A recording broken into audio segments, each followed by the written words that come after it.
Shalom, everybody. Hi, Sarah. Hey, All Shabbat right. Shalom. And Micah, Shabbat Shalom. Shabbat Shalom. Shabbat Shalom, Micah. This is the way I want it, and it wants to. Go get into my room.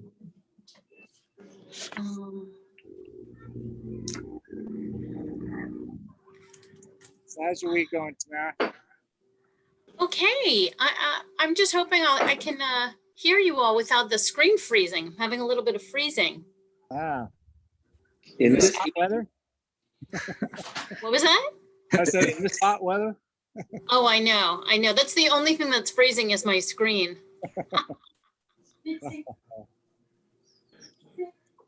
Did you bring a cocktail?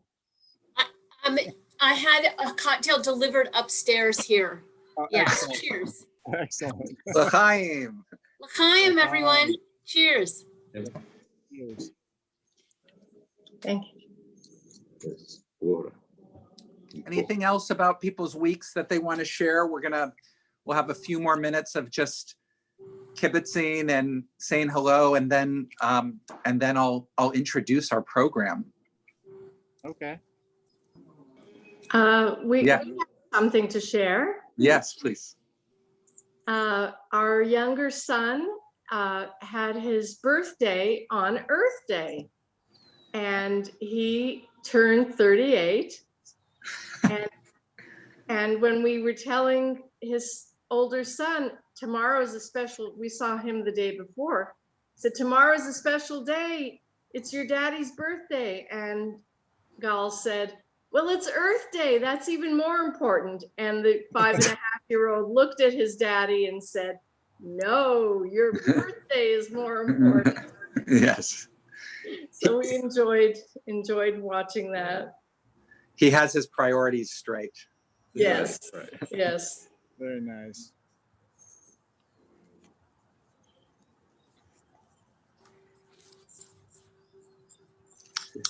Go.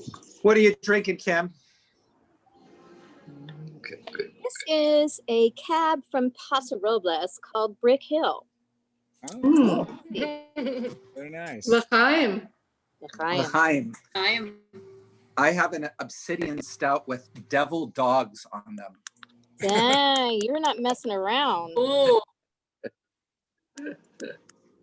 Dark and lovely. Oh. Hi, everyone.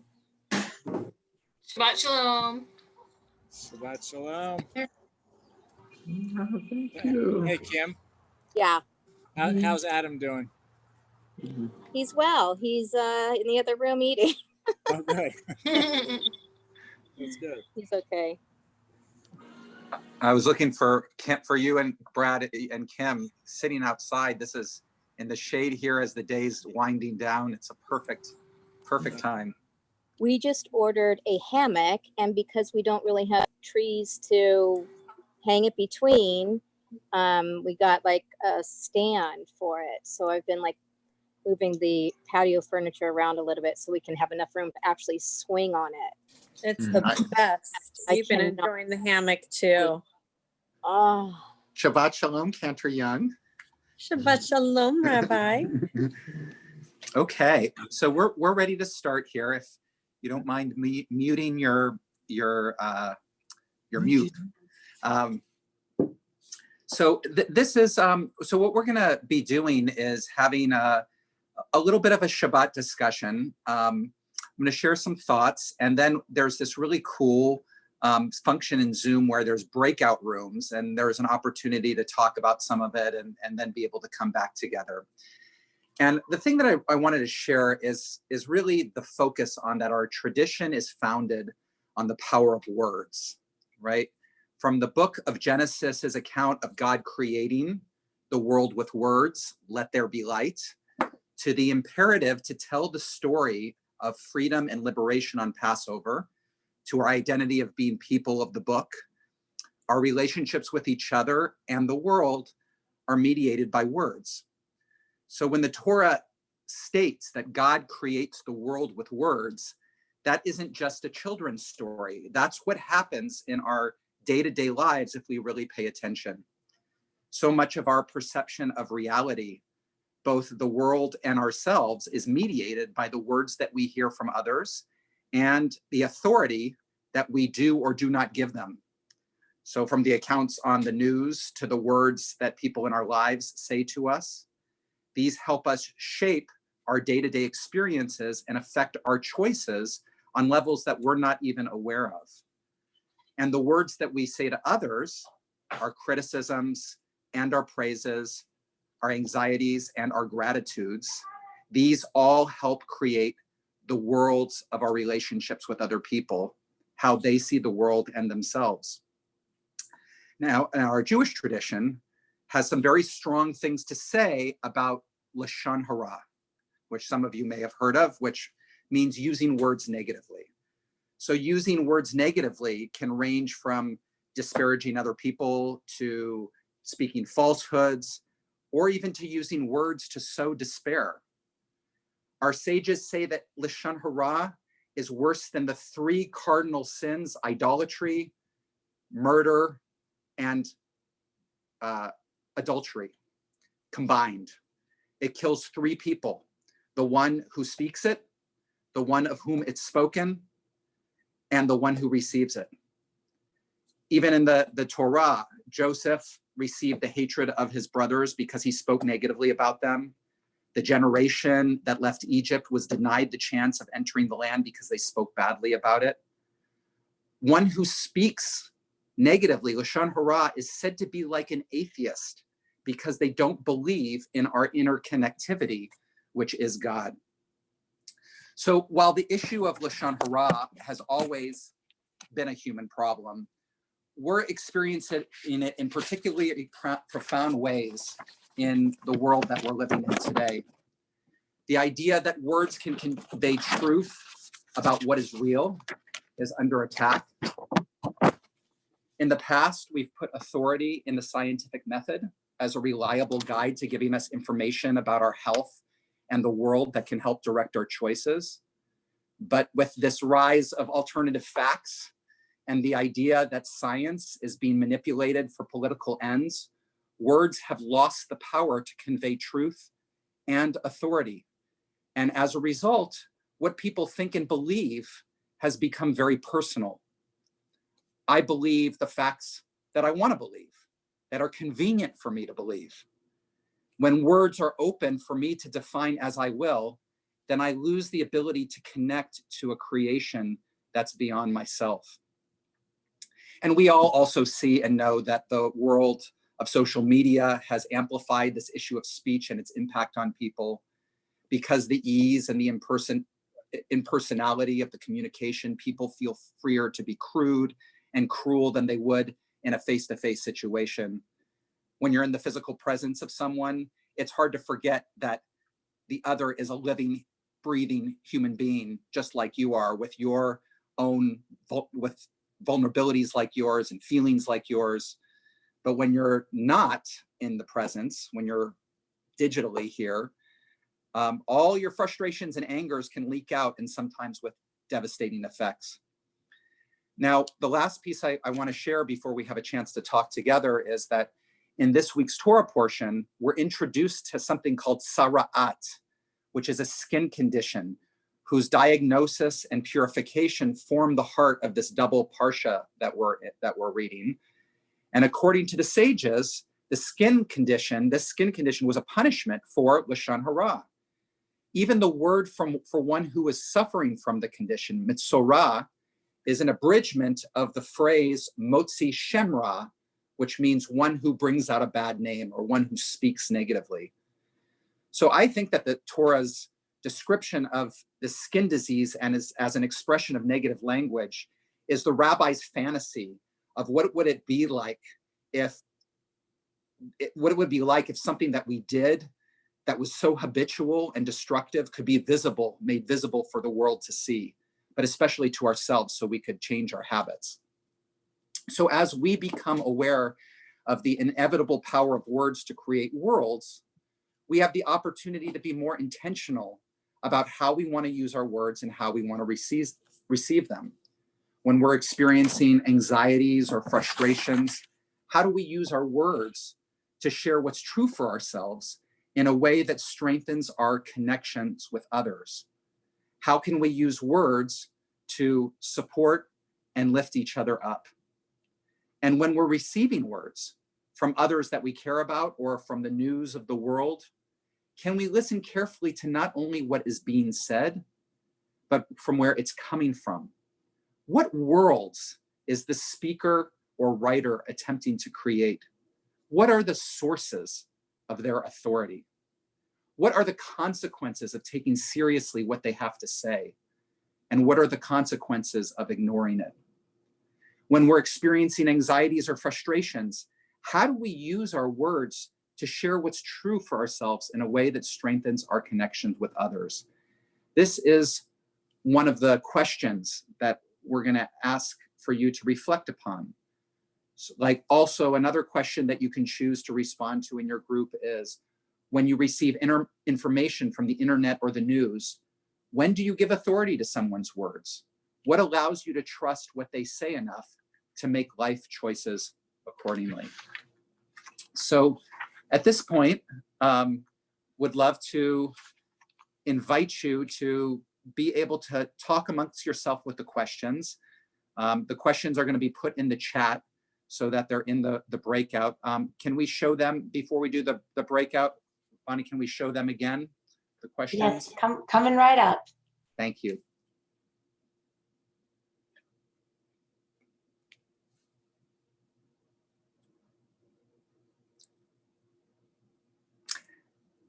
And I see Diane and Stuart and Marty and Sarah and Miles who've joined. Good to see you guys. Shabbat Shalom. Okay. They're in your chat. Okay, so they're in the chat. In a moment, you're going to be transported into your own little breakout room, and you'll have some. We'll take about maybe like about 15 minutes to talk, and then we'll come back and share some stuff with the big group.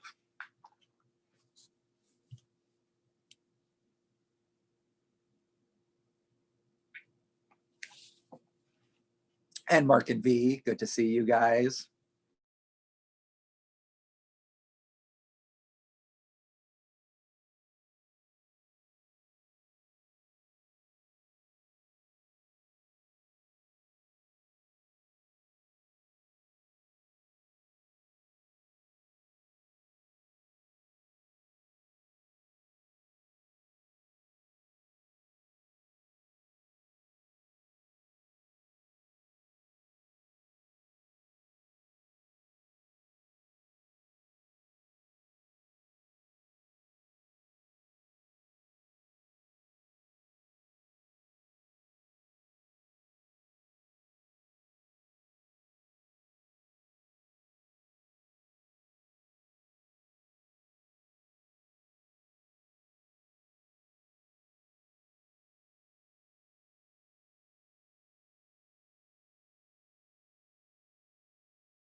Right.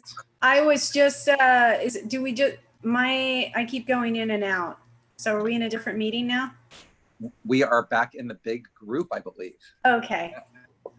It's Thanks kind for- of like, I have this image when you go back from the breakout rooms to the big group, almost like, okay, the countdown's happening here, and then you go down a chute, you know, and we're back in. So, well, great. So would love to hear some thoughts in our big group. Anybody like to share any of your thoughts about either of these two questions? You can unmute you can kind of raise your hand, or I'll look for you and call on you. Diane, great, Diane. I find it very difficult to have the right time because there's so many opinions depending which channel you choose, and everything is politicized in one way or another. And I speak people from Canada, from Europe, it's amazing how people have a need to have a voice. And unfortunately, it is hard to not to have the right time. The right time means for me in French, we say, l'heure juste mean where you wouldn't know where we're going. It could be 3 weeks, could be a month, could be a year and a half, could be who knows what. So I kind of let go of searching for a right answer because there's too many answers and there's no answers. Right. So for me is to try to keep my hope, keep my business at the house to make it as enjoyable as possible. And of course, being able to talk to my children, which I'm not a big techie, but I guess I'm learning how to. You're getting there. You're getting there. Yes, but it's hard for me. I feel disconnected. I really feel disconnected because I'm a touchy feeling person. Yes. But still, so I'm trying to keep my hope just as Yes. And it sounds like too, you know, what you're mentioning is if none of the sources, if you can't really attribute authority to any of the sources that are coming out, then how do you live in uncertainty? How do you keep hope in uncertainty? And that seems to be where, you know, where you're living, and where all of us, you know, really ultimately are living. Thank you, Diane. Okay. Yeah, Kim. I may have mentioned it before. I know I have to a few people in emails, but Deepak Chopra and Oprah do these 21-day meditation retreat, not retreats, 21-day journey meditation. I don't know whatever its name, 21, this or that. And so they're normally about $80 or whatever. Right now they're offering it for free. And the title is Hope in Uncertain Times.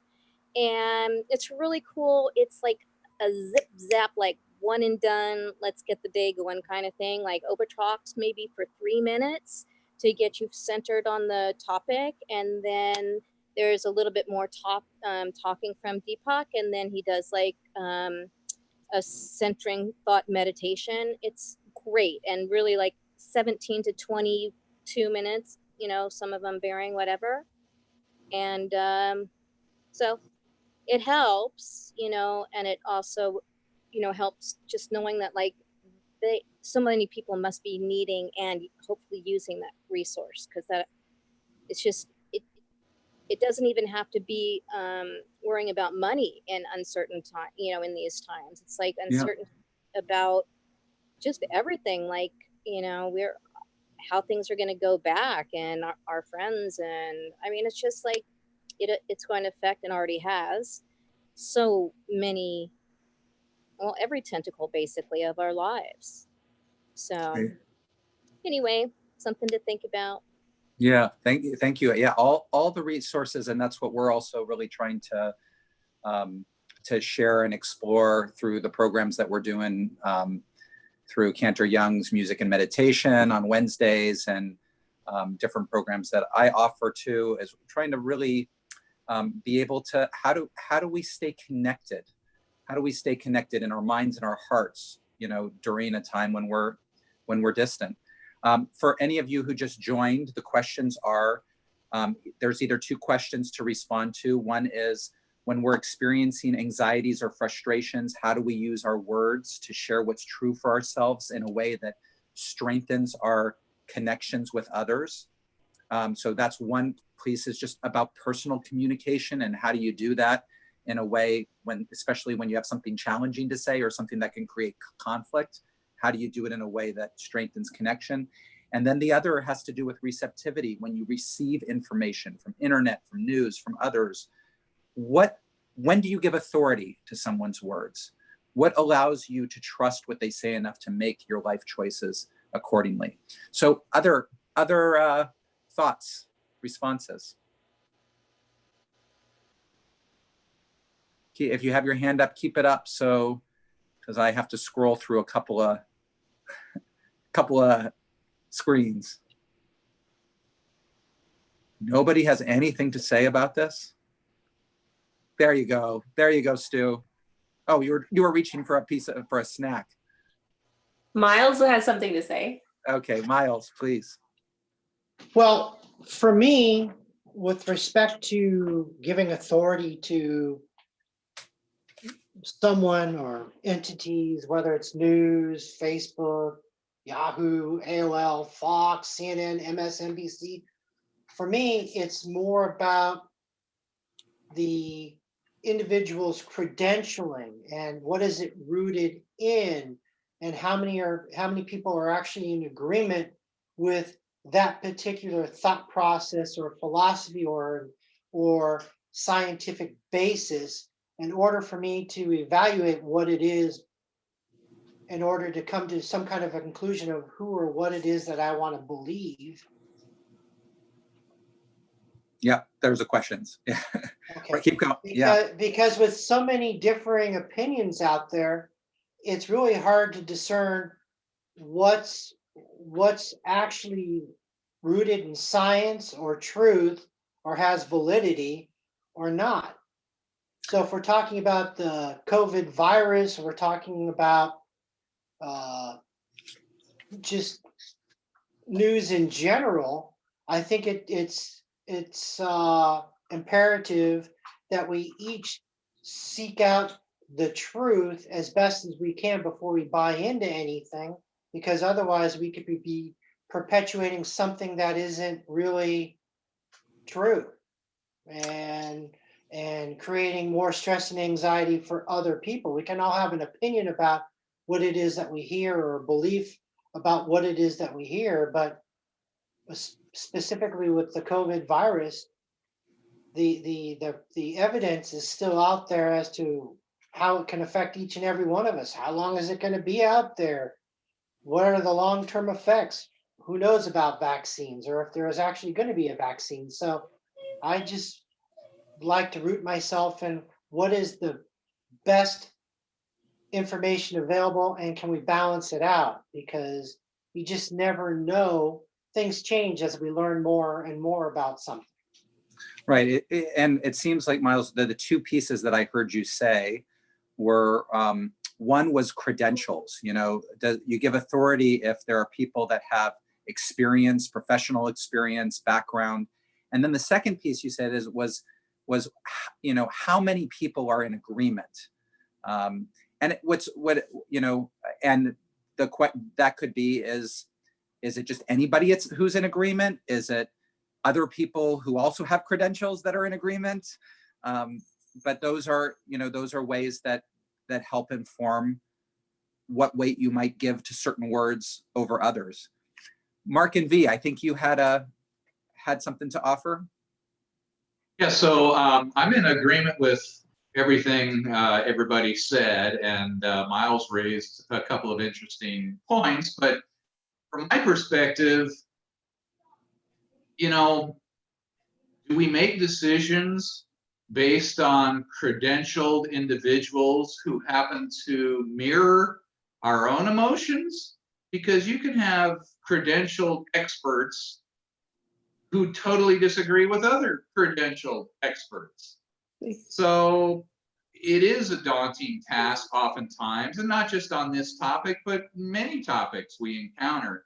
So for me, I don't see any shortcuts other than to learn and address all the resources that are available and try and make the best decision based on what you think is fact, because facts seem to change from day to day. And this particular situation is just proof thereof. So what was there fact a month ago is totally debunked today. That's right. So it's just hard work. I get it. And we're all time strapped, and I just don't know any shortcuts. Maybe that's just the years teaching me. Yeah.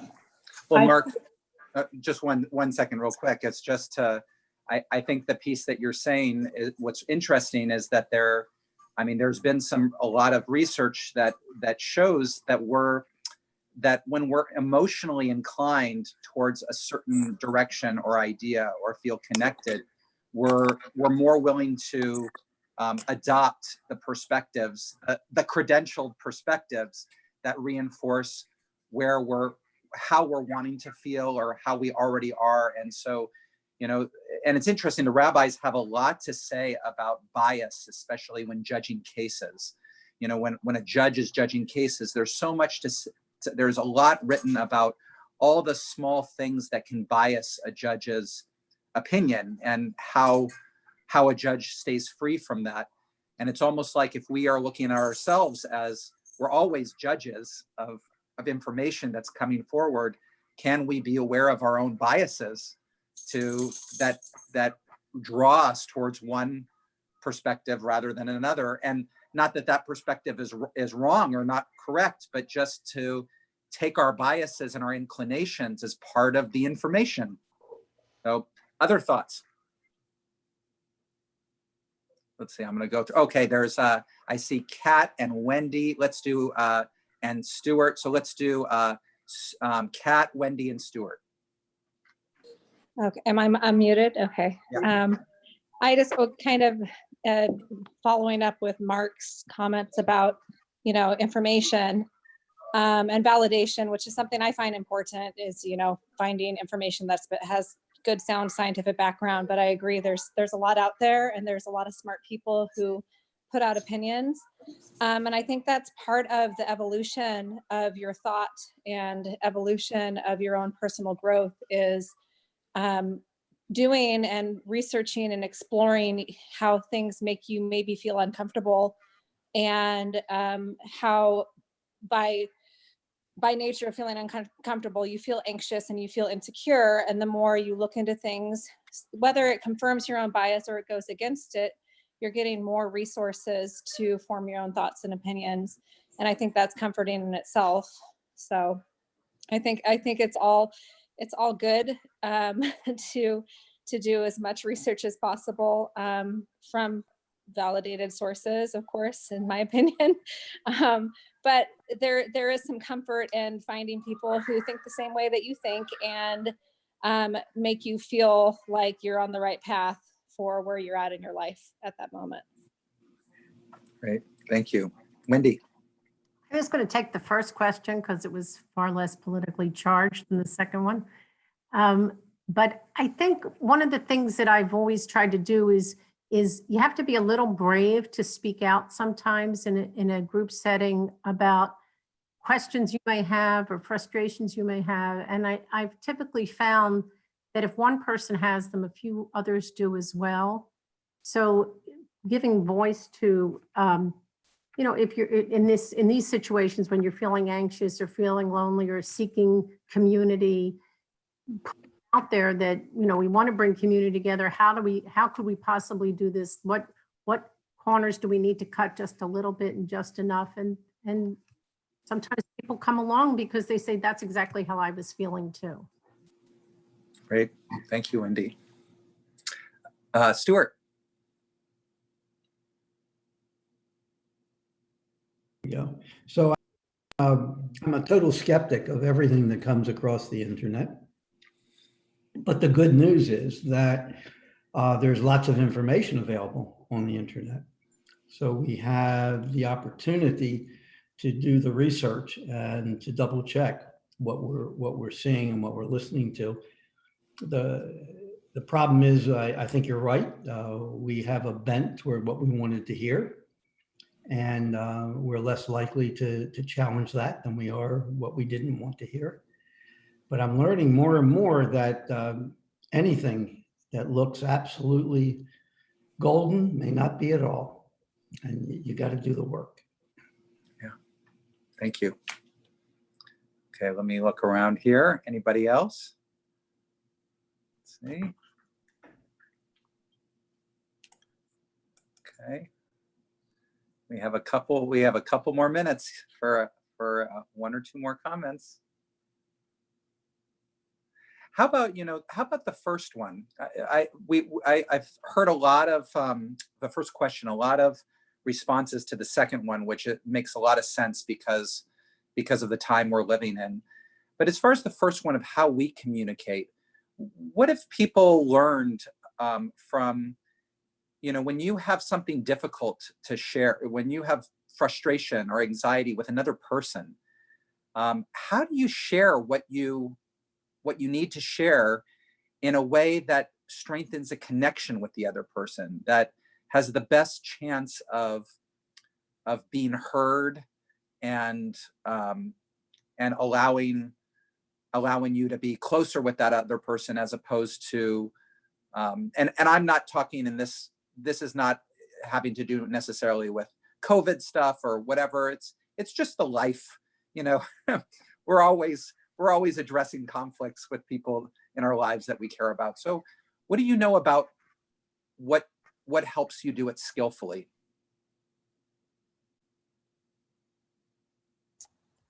I would say one piece of that is checking in with the other person to make sure that, hey, they're in a space that they're able to hear what you're wanting to deliver.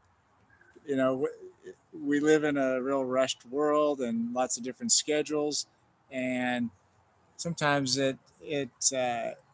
when we're trying to communicate something that's sensitive, they might not be in a space that they're either willing to or prepared to, in their own mind at the moment, hear what you've got to say. So you've got to kind of create that space so that they're ready to hear whatever it is that you need to listen to. Beautiful. And it's almost as if, maybe it's being able to get their consent and permission to be able to receive some information. And timing is everything. And it gets hard sometimes when we are so filled with whatever our own feelings, we want to push it and communicate right away, because that will take it off our chest and help us feel better. But if our timing is off, like you're saying, if they're not ready to receive that, then then we're not going to get the result that we want. So thanks for that, Brad. So there's Barbara and Wendy. Wendy, and then Kat. Go ahead. Well, I agree with you about timing is everything. Everyone, I'm sorry. Shabbat shalom. Hope to see you in a few minutes. Shabbat shalom. Shabbat shalom. Well, I agree with you that timing, if not everything, is a big part of it, because sometimes we need to calm down ourselves or just think of how we're going to present the topic to the other person. And that may not be right in the moment. It may be a few days later, it may be a week later. So unless it's something really urgent, sometimes it is best to wait. Great, thank you. Wendy? I always think of this thing, but you included, Rabbi, in your al-chaitz. And that's when we have to deliver bad news, we start off with good news first, and you count that as an al-chait. And ever since we did that, I'm a little bit wary of it. But I think positive connection is first, where you can make a positive connection, not necessarily a fake compliment, but certainly not charging in like a bull to a conversation without first having a calm conversation about something that's not necessarily on the topic, that's on something else, just to keep the conversation juices flowing, and then time your conversation appropriately. Right. What can you do to affirm your connection with the other person? so that you both can be in a place of feeling that connection. And it can be, like you're saying, it could be something that you say nice to them, or but it's just the way that you're doing it. There's already, you're basically, and what you're doing when you do that, when you make that the priority, is like you're saying, Wendy, to feel the connection first and set that tone. You're basically saying that my communication with you right now is about my connection with you. Right. And I guess the other element is ultimately the conversation is because people have a common goal. So if you're Yeah. entering into this conversation with somebody, the starter or the bottom line is we have a common objective. We're trying to accomplish the same thing. We may have a different route we're going, and these are, this is the topic that comes into the conversation. Beautiful. So last comment, Kat. And kind of going off of what Wendy was just saying, about starting with good things. That's always, you always want to start any tough conversation with someone, not making them feel bad, but also really about acknowledgement of your feelings. A lot of times when we're frustrated or we're angry, You're just recording.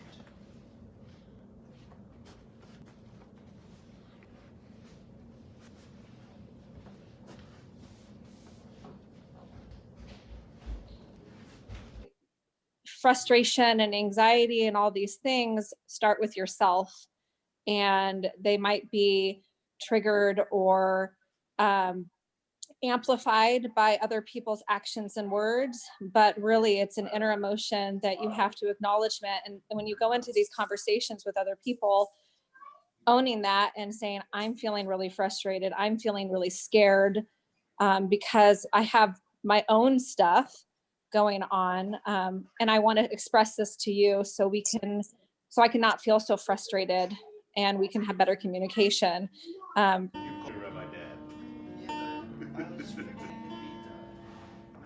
You're the audience. You're my number one fan. Oh, no answer. Oh, sorry. Yeah.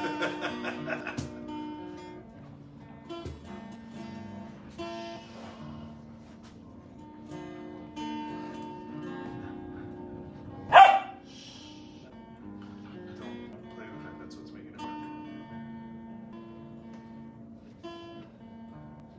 Shabbat Shalom, everybody. Hope you are all doing well, finding comfort and peace.